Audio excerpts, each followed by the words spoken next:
53-man roster projections. We're talking quarterback, we're talking running back, and tight ends. How is this offense coming together for the 2024 San Francisco 49ers? Coming at you right now.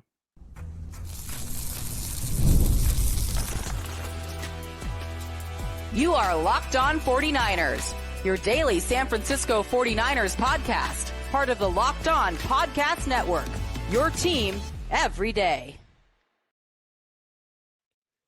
Welcome to Locked On 49ers. Brian Peacock and Eric Crocker with you as always at BD Peacock at Crocky209. Thanks everybody for making us your first listen on the Locked On Podcast Network, your team every day. We love our everydayers. Make sure you hit that subscribe button. See a lot of everydayers that still are not subscribed, which is baffling to me. You got to know when a new podcast arrives. So hit subscribe on YouTube or wherever you listen to this podcast. Today's episode of Locked On 49ers brought to you by Gametime. Download the Gametime app, create an account, and use code Locked On NFL for $20 off your first purchase. Terms apply.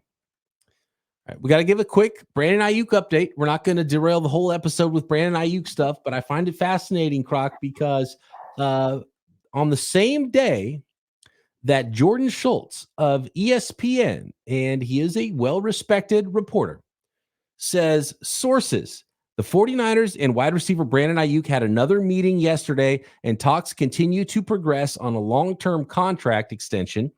There has been movement on a deal, but there are some minor details that still need to be ironed out with ownership approval. Sounds like things are getting closer, right? Sounds like he literally says there has been movement on a deal.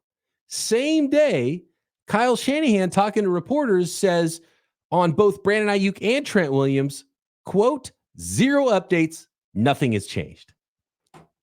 Do we believe the head coach of the football team, or do we believe the reporter that says there is movement? Kyle Shanahan says zero updates, nothing has changed. That's tough because Kyle could just be coming from a place of just, I'm tired of answering these questions. So if I just say there's no movement, nothing has changed, it just goes away. Like there shouldn't be any follow-up questions to that. Yeah, he just wants as opposed to if you start to answer, if you just answer part of it, then you're going to be asked to elaborate on it, and you're going to have to dig deep to kind of give more details that maybe you don't want out there right now. So I'm not saying I don't believe Kyle Shanahan, because he very well could just be like, "No, we don't have any new updates." And I feel like they're pretty open with certain things. Like if there was more, I feel like, I don't think he would say anything. So maybe we should believe Schultz.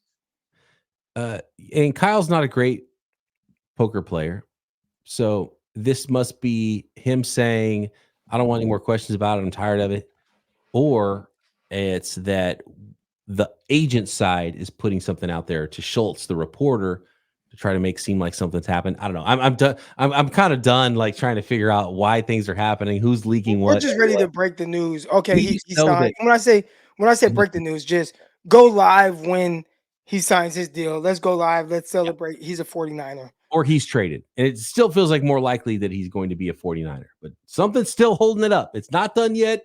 Bosa wasn't done yet last year, so maybe we shouldn't expect it.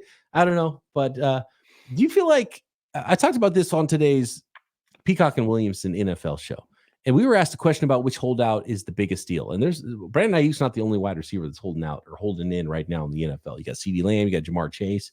Those are pretty big pieces, right? And I think the overwhelming thought is, who cares when Trent Williams shows up? He's fine. He's an NFL veteran of over a decade. He'll walk in and he'll be fine. I worry a little bit about conditioning and just like game shape versus like even if he's working out on his own. And we know that Nick Bosa is a maniacal worker, and he came in great shape, but he even said, he needed some time and he wasn't quite in the season shape that he wanted to be to start the season when he signed the week of the season starting. And so I do worry about that a little bit, like fourth quarter Trent Williams, he'd be sucking wind, in week 1 or 2 if he signs the 3 days before the season starts. So I don't necessarily love that, because I think it's just different working out, and it's different even in practice battling other human beings, let alone playing 4 quarters of an NFL football game. So it's not nothing, even though I don't think it's a big deal either. But just the timing of a wide receiver, I think I think it's harder for a wide receiver to just walk in and be right in time with his quarterback. Even a quarterback he's worked with, like Jamar Chase has worked with Joe Burrow since college. I feel like that's probably a position that's a little bit more difficult. And you need some time, at least a week or two, to have some practice and get some timing with your quarterback. Am I off on that? Well, Kyle Shanahan, this scheme makes the quarterback, and he might think it makes the receiver as well. So if that holds true, this offense is predicated more on timing and rhythm. And I'm not sure Kyle thinks that rhythm or timing should change no matter who's that receiver. So if it's Ricky Pearsall, you need to be in this spot when I need you in this spot for this play to work. If it's Brandon Aiyuk, you need to be in this spot. I do think that the timing can be off if you're talking about just pure man beating routes, and how Chris Conley runs a deep out as opposed to Brandon Aiyuk, right? And then learning the timing of that. But from that might be something that they can pick up on fairly quick, because they had such a great connection last year. All right, no more about holdouts, Brandon Aiyuk or Trent Williams. Let's talk quarterbacks. We're projecting the roster for. Are we going to talk Trent Taylor in this? We can talk a little bit about Trent Taylor, because I know you watched some tape on Brock Purdy and you had some questions. Real quick, I wasn't even watching tape on Brock Purdy. I was watching tape on Renardo Green, and as you're skipping through, because the way it's all together. So after I watched the defense, and then you just skip past the offense, and then you watch the defense again. Well, in the midst of skipping past the offense, I'm like, you know what? I asked some people, you guys want to watch a little bit of Dominique Puni? They're like, yeah, let's watch Dominique Puni. By the way, this was on your channel, right? Yes. Go check out Eric Crocker's channel on YouTube. He was doing a live breakdown today, so go check that out, talking about Puni. And so you noticed, or you're talking about Renardo Green, you were watching his tape, then you decided, let's watch a little Puni, and then you noticed something else. I know something else. Should we jump into it, or do you want to talk quarterbacks first? Well, look, I think the quarterback roster situation's a 30-second conversation. I think Brock Purdy is obviously the starter. QB2 and QB3 will probably be figured out in preseason game number 3. I would say it's probably Dobbs, then Brandon Allen, and then Mordecai's maybe on the practice squad. And I don't think we need to talk much more about it. I don't think so either. And I think the emotional impact for what Dobbs did, I think that might have solidified him as QB2. Like, we just all felt it, right? I remember Kyle Shanahan talking about Trey Lance, and he's like, when he's ready, like, the team will know. Like, you'll just have that feeling. And watching Dobbs, it felt like everybody knows. Like, that's the extra bit he was able to do with his legs. If you're missing your starting quarterback, you need to be able to go win games and have ways to win games. And Brandon Allen's fine, maybe consistent, maybe knows the scheme well, but it just felt a little bit different with Dobbs. And it's like, yeah, you want something extra there, and Dobbs has it. Brandon Allen might not. They're close, I think. Maybe there could be some movement here in preseason game number 3, but I don't see any reason why all 3 guys aren't going to be on the roster unless someone comes calling and needs a quarterback, and the 49ers end up trading Brandon Allen for a 7th round pick or something like that right before the season starts. And then in that case, I think they would still just keep 2 quarterbacks, and Mordecai still on the practice squad. So yeah, the quarterback conversation is done. I don't think people want. This is a great time to not have to talk and go deep into the quarterbacks and the quarterback controversy and Jimmy Garoppolo on the side, throwing balls. We don't have to go through any of that. Brock Purdy is your guy. Trey Lance was still on the roster last year at this time. That feels like 10 years ago. It was less than a year ago. Now, I think the big question for a lot of people is, why is Brock Purdy out there? Like, why is he out there with those guys? That was my big thing. Like, why is you don't have any other starters? This isn't like your full offensive line. Man, you're subjecting this guy to potentially getting hurt.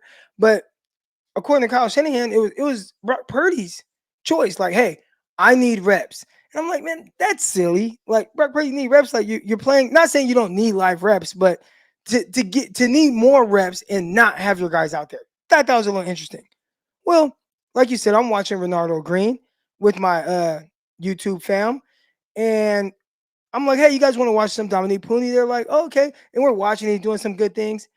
And then I noticed something, and I love when I notice something that it like has nothing to do with what I'm watching. And sometimes it happens. I'll be watching one cornerback, and then the cornerback on the other side just jumps out to me, and I'm like, wow, like this is good stuff. So I'm watching Dominique Puni, and I just can't help but notice like the concept, right? I see the guy motion across. I'm like, okay, clearly they're showing man. And then I see the throw, and I'm like, wait, what the hell is Brock Purdy thinking? So when he talks about needing reps, and I'm not saying he needs reps with these guys, but again, we talked about the play where he started to run around and he threw it across the field. Like that was ugly. All right. This one was ugly for a different reason. I guess ultimately they were both kind of stupid decisions, but I think these are the things where I just need to understand kind of what he's going through in his mind. How is he processing this? So I'll set the stage for you guys. They have Braden Willis on the left side. He motions over and creates a bunch to the right. All right, so that's three guys, and you have one guy that's a point guy on the ball. The point guy is Trent Taylor, right? So you got the point guy, and you have somebody pressed with a safety over the top of him, right? So I'm looking at like, all right, clearly he's going to be a decoy, or he's going to clear out this route or something like that. He runs a corner route, and he's running a corner route versus press, a guy that's not going to beat guys vertically. He's running a deep corner route versus press with his safety over the top. And Brock Purdy still throws it to him. And I get it. You're playing with these other guys and you don't know it. There's certain things that I feel like as a quarterback, you should know, like, this is probably not a great idea. And it should have been eliminated the moment. Maybe if he has single coverage, you want to give him a chance. Trent Taylor vertically down the field, running deep corner, you want to give him a chance? All right. Like, versus single coverage, maybe he'll win. With the safety directly over the top, is absolutely no. And he threw it. And I don't know if maybe I don't want to look too much into preseason or training camp. But I just hope that there's not like bad habits that's being created. Because he has put the ball in harm's way a lot during training camp. He did it last training camp, and it didn't matter as much during the regular season, right? Like there was a couple games where it might have bit us. The Ravens game comes to mind. You throw 4 interceptions or whatever he did. Yeah. But for the most part, I feel like he did a good job of taking care of the ball.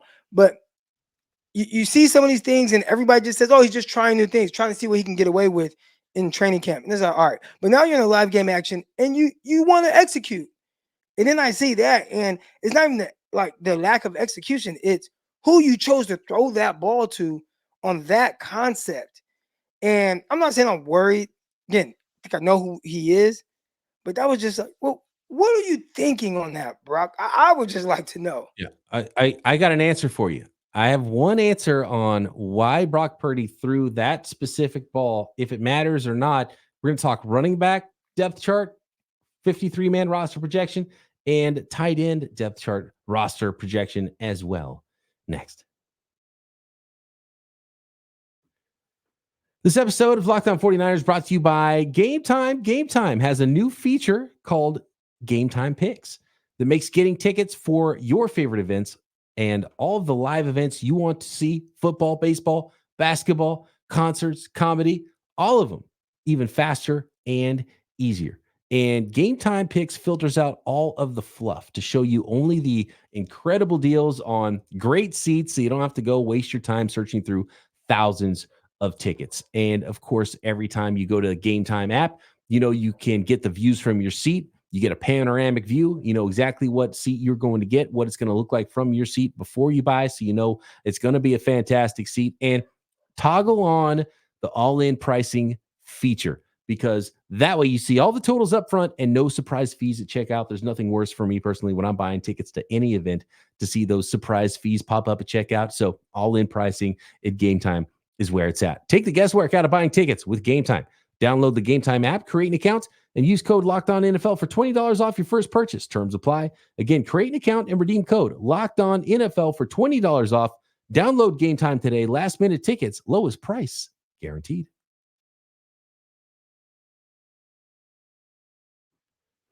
All right, Croc really set it up well. And there was one specific play, and the one everyone remembers from the preseason game with Brock running around. He rolls left. He throws across his body to the right side. Eric Saubert, backup tight end, had to bat the ball down. It was a bad play. It was weird, and it was an awkward play. This play was worse. And we watched it before we went on the air, Croc.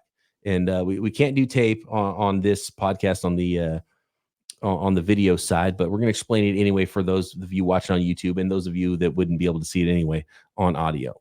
And the big thing that stands out to me in this play is, the classic Kyle Shanahan offense. They're not game planning against the team or anything, but Braden Willis goes in motion.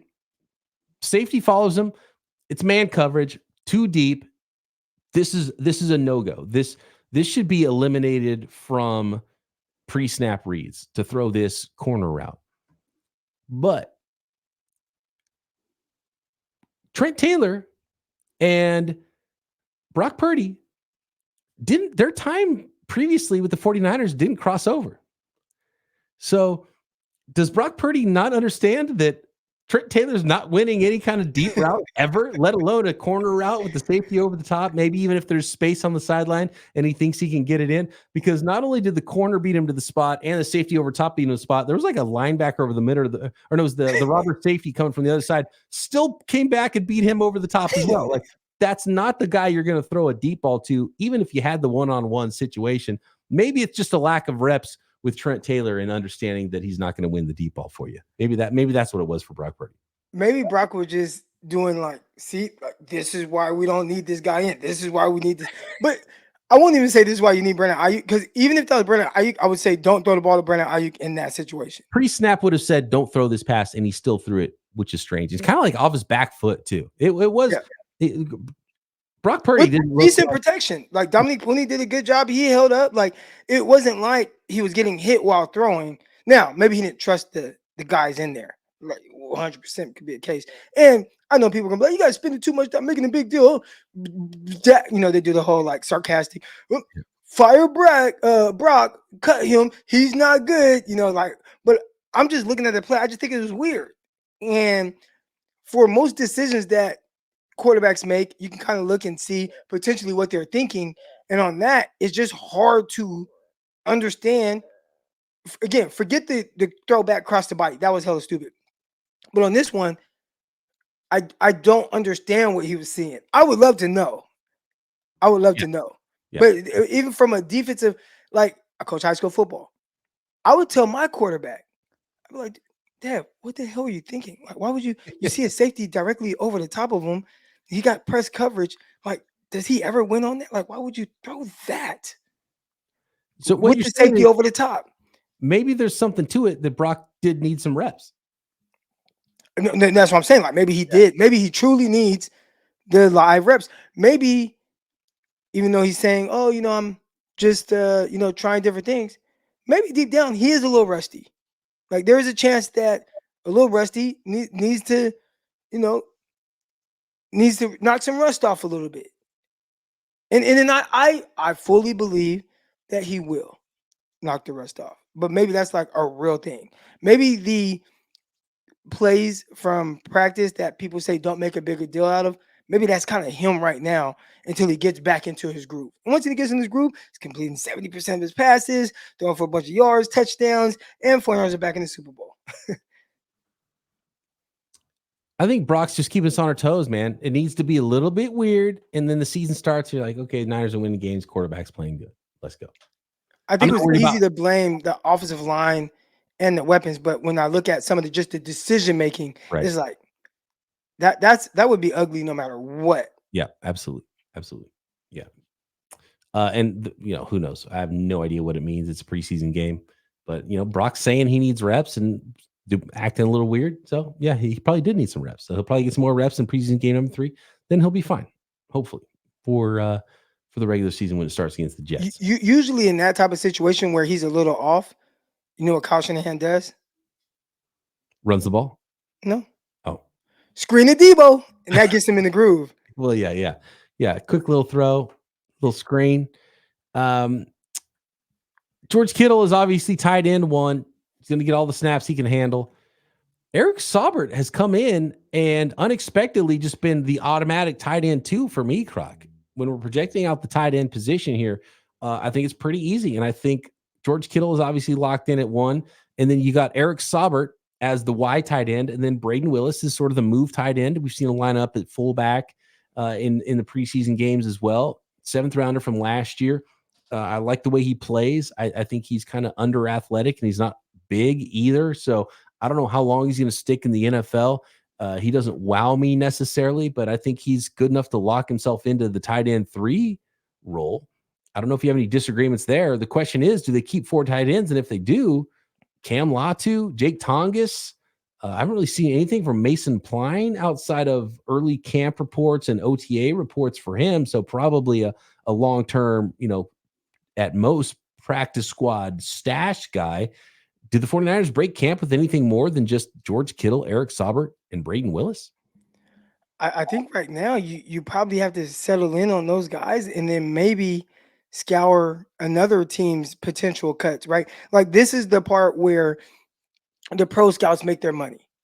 Who is potentially available? They're looking at rosters. All right, look, they have these guys. They might have to cut this guy. Let's look into his film and understand, like, okay, what does this guy do? And are we missing this type of guy so he could be the 4th tight end? Because right now, it doesn't look like it's going to be Cam Latu. I think Cam Latu's days are numbered. He hasn't shown anything in either of his first 2 seasons. And when he does show something, to me, it looks like he's stuck in sand. Maybe it's more his confidence and his mentals are slowing down his body, but it doesn't look like he's moving quick. It doesn't look like he's making any plays. It doesn't look like he's doing anything that would make you think like this guy's got a future in the NFL and this guy is someone that you have to keep on your roster. Maybe since they spent a late 3rd round pick on him last year, they might keep him as the 4th guy because they feel like they need to have numbers there and they need to have 4. But I would be shocked, to be honest with you, at this point. And I think maybe you break camp with 3 tight ends and you stash a guy or 2 on the practice squad. Maybe you scour some of the waiver wires from other football teams. I only like 3 tight ends right now to break camp with the 49ers. Yeah, that's all I feel confident or comfortable with. You'd assume that they need a 4th guy that they like. Maybe you bring Cam Latu back on practice squad, but Braden Willis looks to have, I'm really big on roles. Braden Willis looks to have a role. 3rd tight end, move tight end. Hey, I could play fullback, in a pinch. I could still do something like catching passes. Yeah, he plays little special teams. He plays the way the 49ers like. I'm kind of shocked about the Logan Thomas thing. He just kind of like didn't have a career with the 49ers. It was weird. They signed him. It was like, oh, he's probably going to be tight end too. And it's like, nope. See you later. He's gone. That was a weird one. Logan Thomas has done some things in this league and he just disappeared. They cut him. He's gone. Yeah. And I think that was somebody who a lot of people were saying, oh, he's locked in at tight end too. And it just did not happen at all. That was a strange one. Let's talk running backs next. Obviously, we got Christian McCaffrey. We know he's not going to come off the field very often, but when he does come off the field, who's coming on the field? Who's going to make the team for your San Francisco 49ers? Is there some possibility for some trades as well? Both adding players, but maybe adding a couple picks and trading away some guys at some depth spots next. This episode of Locked On 49ers brought to you by FanDuel, America's #1 sportsbook. You've heard us talk so much about FanDuel here on the podcast, and there's a reason they are America's #1 sportsbook, and they've got a special offer for our listeners, and especially for our listeners who are football fans this season. Now through September 22nd, all FanDuel customers can bet just $5 and get a 3-week free trial of NFL Sunday Ticket from YouTube and YouTube TV. Then, with a YouTube TV base plan, you'll be able to watch every regular season Sunday afternoon out-of-market game. All you need is a Google account and a current form of payment, and you can cancel at any time. Just visit FanDuel.com/lockedon to download America's #1 sportsbook. That is FanDuel.com/lockedon.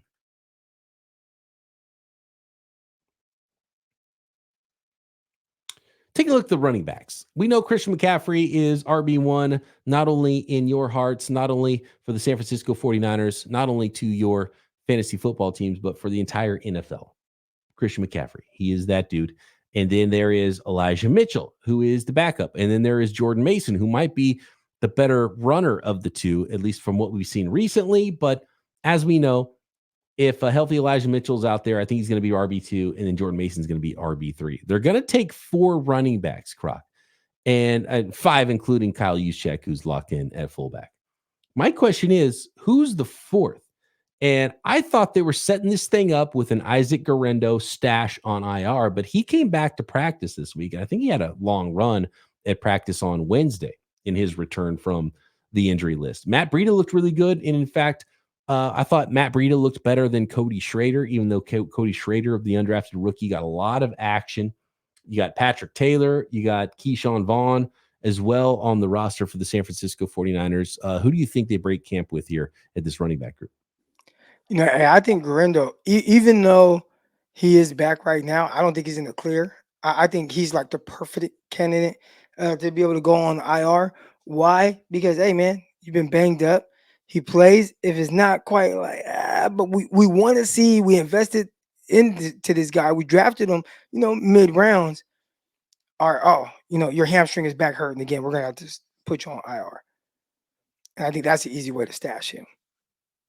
If I was betting right now, I think now seeing that Guerendo made it back on the practice field, I think it'll be obviously Juszczyk at fullback. It'll be 5 total running backs, 1 fullback, 4 running backs. Christian McCaffrey, Elijah Mitchell, Jordan Mason, and Isaac Guerendo. And I think Cody Schrader ends up probably on the practice squad and might be battling Matt Breida for that right.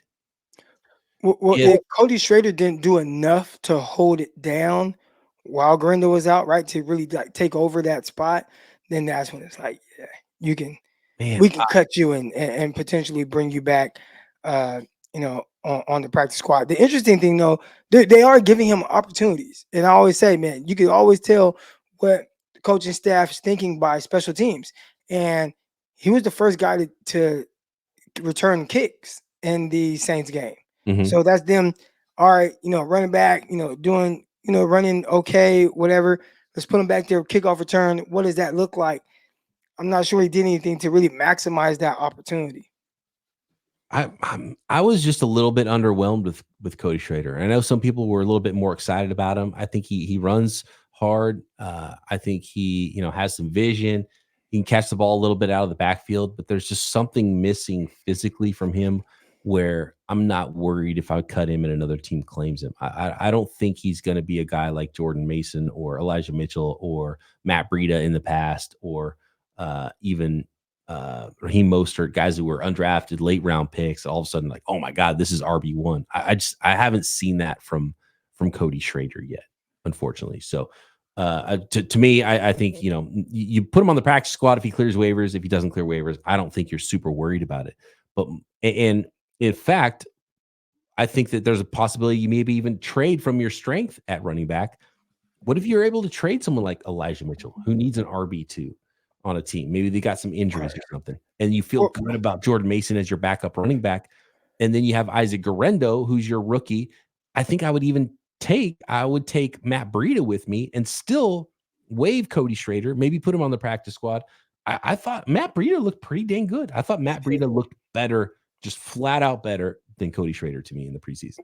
Well, I think the thing that stood out the most was just he was clearly a more explosive athlete. And we've always known that about Matt Breida. And that's a tough thing, right? With like, let's say Cody Schrader. I watched dude at Missouri. He was toting that rock. He was running hard. But there's a reason he went undrafted. And it was solely because he just wasn't athletic. He's like one of the worst running backs in the draft, according to like his relative athletic score, right? Like it just wasn't good. And then he's small, and sometimes those things don't matter as much. And sometimes they just do. And clearly right now, you're kind of seeing that lack of like something. Like, man, this guy's he's missing something. There's been like a little run here and there where it's like, oh, okay. But ultimately, he just may not be athletic enough. Yeah. If not, then you got to make your niche somewhere else. And I think he's struggling to do that because, again, when you're just not quite athletic enough, it's hard to find something else that you can excel at. And some guys are like a little bit small, maybe don't even have top speed, but you got this burst. I haven't seen that even short area burst from Cody Schrader. And if you're that athlete, if you're that sort of prototype of an athlete, you're that archetype, you need to have that short area burst. And I haven't even really seen that from him.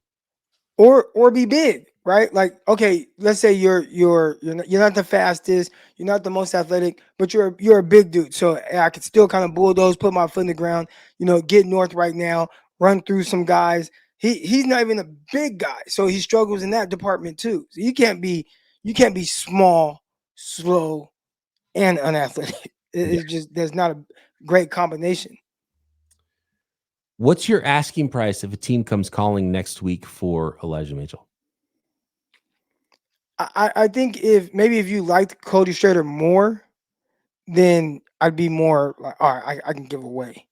Well, so for me, I think you still have Jordan Mason, who I'm fine with for RB2. You got the rookie in Garendo. If he's back healthy now and they like him enough to be RB4, I think you have Matt Breida who can just jump in and be RB3 for you.